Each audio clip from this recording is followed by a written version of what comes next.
VP of Officiating, Dean Blandino. I kid, Dean, because I care. You know that, right? You know that, Dean, right?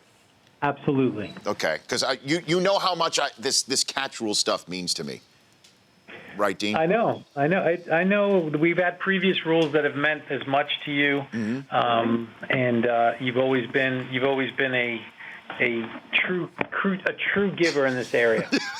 A giver is a perfect word.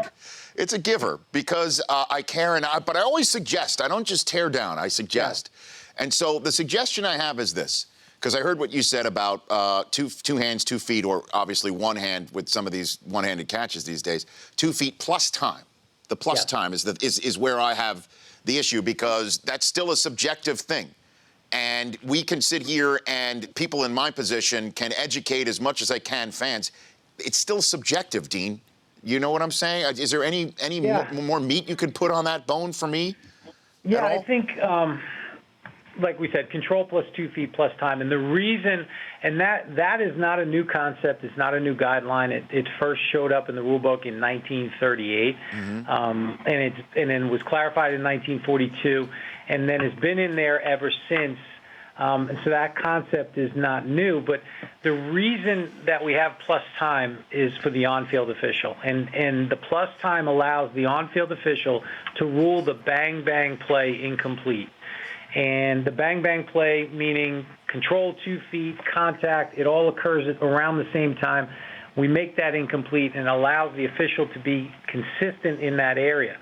And if we said control plus 2 feet and eliminated time, then some of the bang-bang plays would be ruled complete and some would be ruled incomplete, and we'd be less consistent.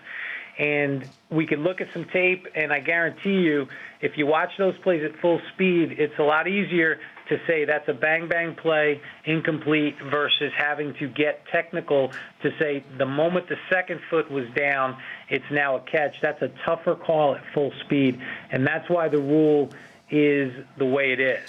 Well, with the plus time aspect of it, we're just talking about people who aren't going down to the ground. Right, Dean? Correct. Okay, Correct. Now, but the plus time when people are going down to the ground, the Dez Bryant catch is a perfect example. I mean, he had that definitely long enough time in his hands if he was staying up for that to be a catch. But he's just going down to the ground, and he let go of the ball because it did contact the ground when he was trying to reach for the end zone. Is there any way that this plus time thing can be applied to the Dez Bryant catch and have that ruled as a catch? Because of you know, you see where I'm going on this one? It's a great question. And the way time is applied on the receiver going to the ground is maintain the ball when you land. And so if you're not an upright receiver and you've not become a runner, control plus 2 feet plus time, and you're going to the ground, then the standard becomes hold on to the ball. And again, it goes back to the consistency of the call on the field, and the official at full speed can rule on that and determine that the ball came out when he landed a lot easier than he can try to determine, especially on a play like the Dez play, okay, where does it become a catch? Is it the second foot? Is it the knee? Is it the elbow at full speed? That's difficult to discern, whereas hold on to it when you land, that's a much simpler standard, and it's easier to officiate more consistently, and that's why it is that way. And there are going to be plays that we debate, and you call it the Dez Bryant catch, I call it the Dez Bryant incompletion. It's definitely there is a subjective element to it. There's no question. So let's take that out then. Here's the subjective. We're going to take subjectivity out of it, Dean. This is what I would have said if I was on the catch committee. Okay, let's actually put a clock on it.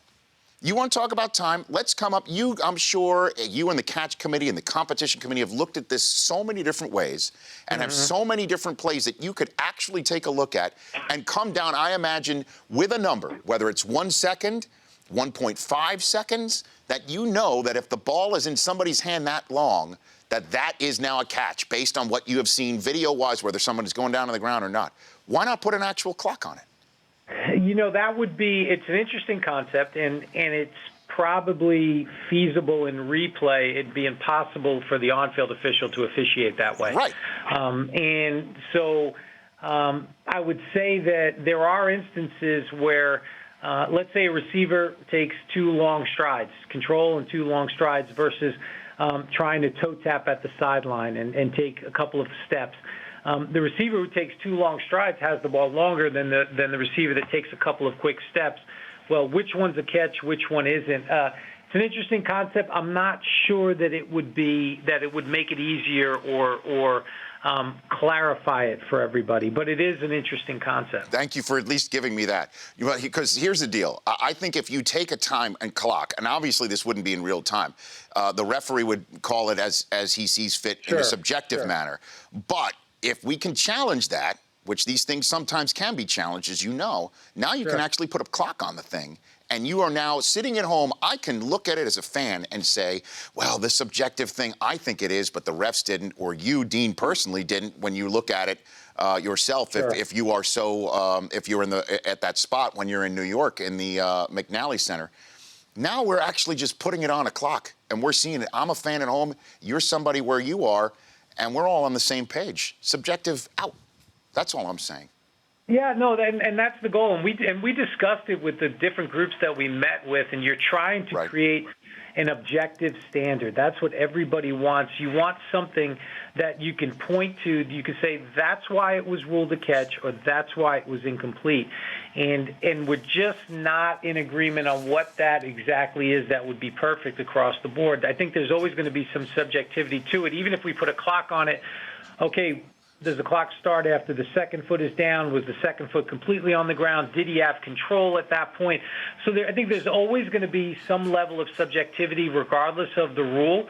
But anything we can do to make it more objective I think would help.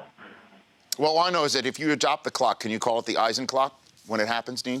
Absolutely. Thank you. We'll cut a marketing deal and we'll brand it and we'll. No, it's yours. It's all good, Dean. I just need the credit. You know that there is an I in Rich and Eisen. You know. Yeah. So let's talk about this this unsportsmanlike conduct penalty rule that just got put in. That if you get 2 of a certain penalty, you're out. And I know that the Odell Beckham plays would not have fallen into this category.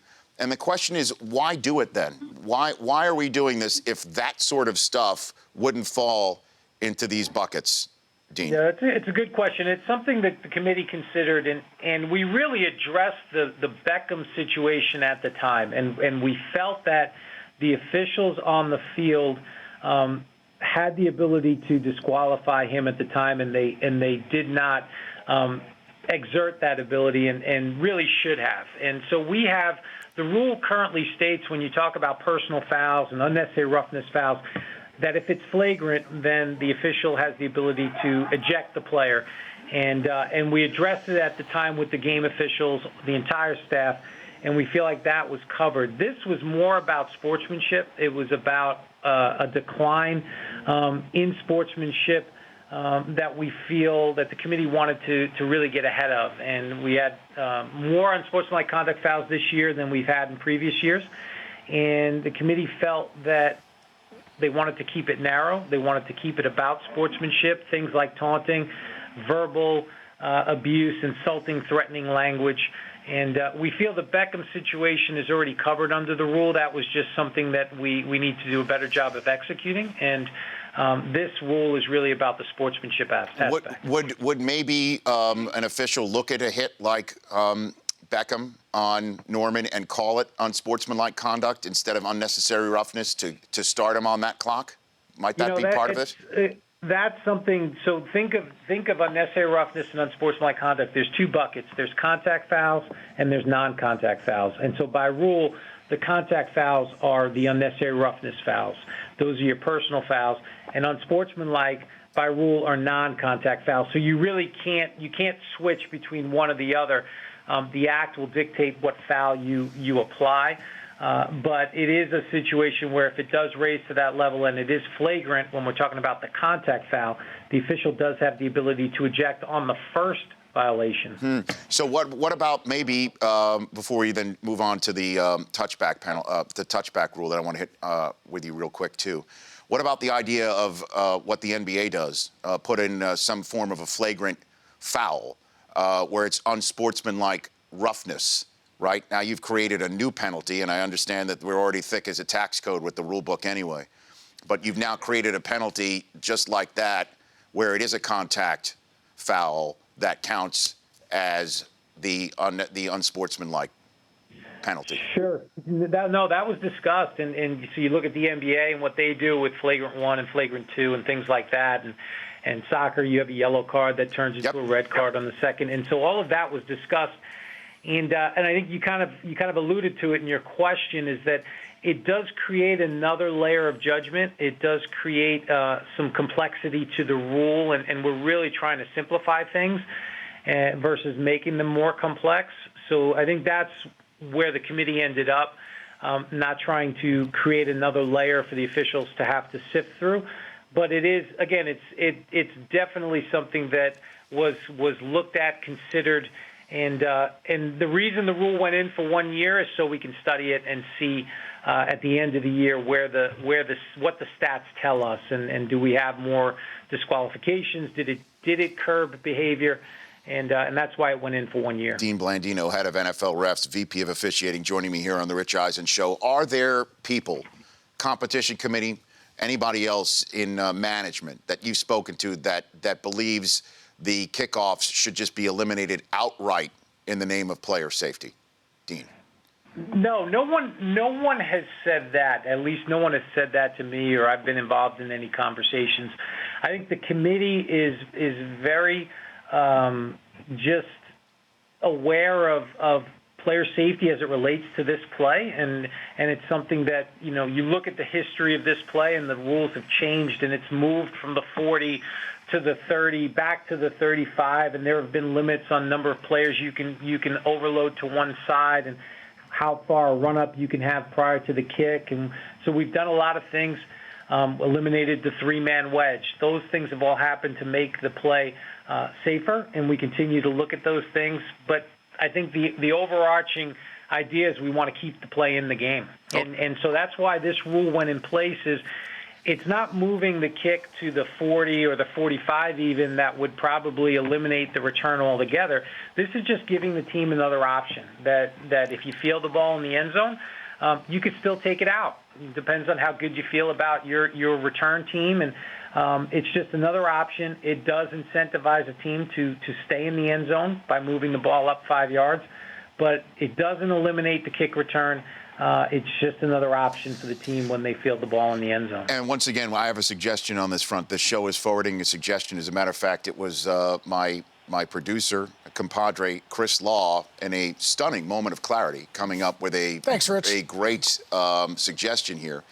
And the same way that each team has challenges given to it before the game for instant replay, each team, after the kickoff stays, by the way, to start a game at the first quarter and the half, that stays. But each team has a choice twice. They get 2 a game. They have a choice to either they're allowed to kick off, or they're allowed to tell the other team we want to receive it. So if they have a receiving threat and they're down in a game, they could say, we'd like to use one of our 2, special teams plays right now. We demand that you kick the ball off to us because we want to give our guy a shot. Now, of course, they run the risk of the guy booting it all the way out of the end zone and not having that guy give a shot. Or they have it in their back pocket if they need an onside kick later in the game, and obviously it wouldn't be a surprise, but that would be a casualty of all this, the surprise onside kick, that you could say, I choose to kick off right now, and you have 2 of those a game. Your thoughts, Dean Blandino? No, that's interesting. I have not heard that, and I don't know if that's because it's so brilliant or if it's so off the wall. Oh, come on, Dean, you love it. But no, it's an interesting concept. There was a proposal probably a couple of years ago to give the team an option. The key with the kickoff is if you eliminate the kickoff, then the onside kick goes away. Right. And that's an obvious concern. Well, this way it all stays in the game. It all stays in the game. And I think that's, again, an interesting concept. Had not heard that before. But I think all of these things will be discussed. There was a proposal to give the team a play from, let's say, the 30-yard line, and it's 4th and 15 to basically replace the onside kick, and you got to gain 15 yards and you keep the football. So all of these things are part of the discussion going forward. Okay. But I think the committee, I really do believe that the committee wants to keep the play in the game. Well, this is a way to do it, Dean. This is a way to do it. And I look forward to next year's owners' meeting when I see a list of all the proposals that come out of the competition committee and I see the words by Rich Eisen show, not by team, not by competition committee, by Rich Eisen show, that this gets forwarded to the membership, Dean. What do you think? I anxiously await that day. Oh, poor Dean. Well, it's better than calling it law's law. You know, I mean, that's a little bit too much of a handful. But I think this is, if it ever goes in a way where somebody says, let's just get rid of it entirely, this is a way to keep it, I think. You know? No, it is. Okay, it is. Dean, there you go. Thank you. Thanks for taking the time, Dean. I appreciate it. Always love chatting with you. You got it, Rich. You bet. That's Dean Blandino, VP of NFL Officiating. The Rich Eisen Show, weekdays at noon Eastern. On Audience.